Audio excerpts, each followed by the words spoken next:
ये सिर्फ एक प्रोपेगेंडा है वो हिंदू मुस्लिम चीज़ करने के लिए।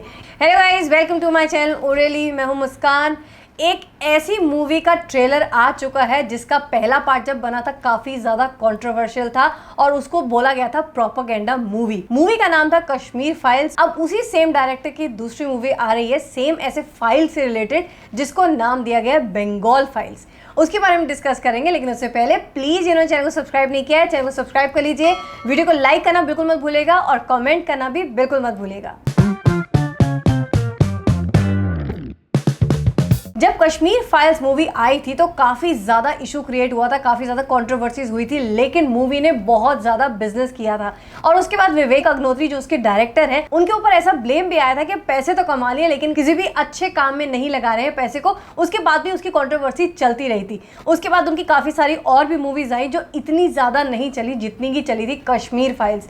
सो अब वो ऐसे ही मुद्दे पर लेकर आए हैं एक और मूवी जिसका नाम है द बंगाल फाइल्स, जिसको पहले नाम दिया गया था द दिल्ली फाइल्स, बिकॉज जो उसके डायरेक्टर है विवेक, उनको ऐसा लगा था कि इस मूवी का जो मुद्दा उन्होंने उठाया उसका डायरेक्ट कनेक्शन दिल्ली से था। क्या जो भी उनके बाद में डिस्कशन हुआ होगा उसके बाद इसको दे दिया गया बंगाल फाइल्स नाम। अब नाम बंगाल फाइल्स क्यों है? अगर आपने इसका ट्रेलर देखा होगा तो उसका पहला डायलॉग ही ऐसा है कि 80 साल हो गए हमारे इंडिपेंडेंस को, लेकिन चीज़ें आज भी वैसी ही हैं जो कि 80 साल पहले थी। मतलब उतनी इंडिपेंडेंस आज भी नहीं है कि क्या हमें सच में वो फ्रीडम मिली है, क्या सच में वो आज़ादी मिली है, ऐसा उन्होंने दिखाया है अपने ट्रेलर की शुरुआत में। सो अगर आपको याद होगा रिसेंटली ऐसा कुछ हुआ भी था बंगाल में अप्रैल के महीने में, जब वहां से काफ़ी सारे हिंदू फैमिलीज का ना पलायन हुआ था मुर्शिदाबाद से, जो कि मतलब पूरा का पूरा एक हिंदू गांव था और वहां से सारे के सारे जितने भी हिंदू थे उनको निकाल दिया गया था।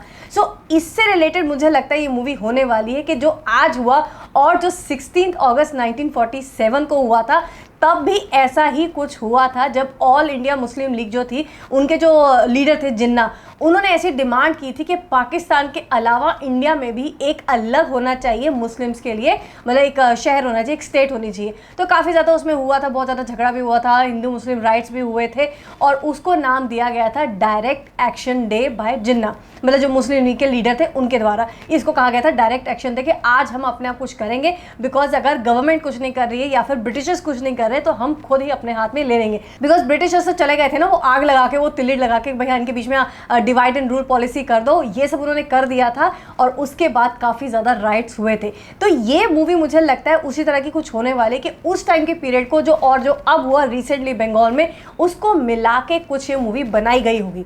लेकिन मेरा क्वेश्चन ये है कि कश्मीर फाइल्स तो चल गई थी, क्या ये मूवी चलेगी? क्या लोग इस तरह की मूवी दोबारा देखने जाएंगे? बिकॉज ये बहुत ही ना सीरियस मुद्दा है। जैसे कि इन्होंने अपने मतलब एक टैग लाइन सी भी दी है ना कि if Kashmir file hurt you then Bengal files will haunt you. मतलब कश्मीर फाइल ने आपको ऐसा दर्द दिया होगा तो ये वाली जो मूवी है बंगाल फाइल्स ये आपको बहुत ज़्यादा डराएगी, इस तरह का कुछ है। सो लेट्स सी हमें क्या देखने को मिलता है इस मूवी के अंदर। काफ़ी सारे इंट्रोडक्शन हो चुके हैं कैरेक्टर्स के जो काफ़ी सेम फेसेस है जो उन्होंने कश्मीर फाइल्स में भी यूज़ किए थे। लेकिन अगर आपने एंड का एक सीन देखा होगा ना तो उसमें दो लोग दिखाए, दो लेडीज़।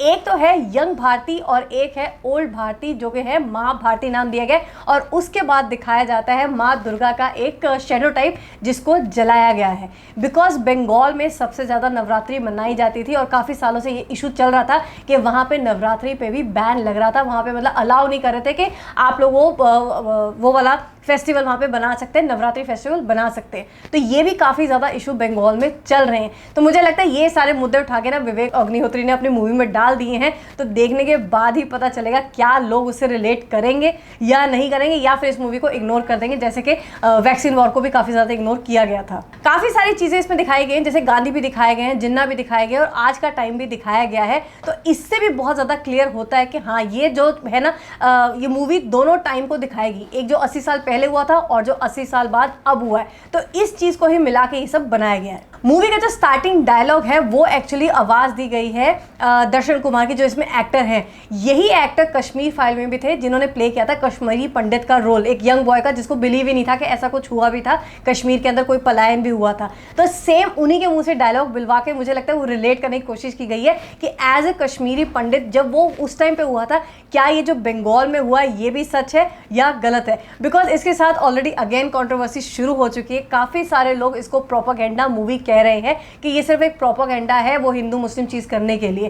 खैर वो तो बाद में ही पता चलेगा इसमें कितनी सच्चाई है कितनी नहीं है, बिकॉज जैसे कश्मीर फाइल्स के साथ भी यही हुआ था, तो इस मूवी के साथ तो ये होना लाजमी, ये तो होगा ही होगा। इसका जब पहले टीजर आया था उसमें ज़्यादा खास कुछ देखने को नहीं मिला था, बस एक इंट्रोडक्शन टाइप ही था, एक इंट्रोडक्शन टाइप था कि हाँ इस तरह की मूवी आ रही है। अब तो इसमें काफ़ी कुछ दिखा दिया गया है। सो आप लोग को ये टीजर कैसा लगा और क्या आपको लगता है कि अगेन ये एक प्रोपेगेंडा मूवी होने वाली है? मुझे जरूर बताइएगा इस वीडियो के कमेंट बॉक्स में, और मैं आपसे जल्दी मिलूंगी एक नई वीडियो के साथ।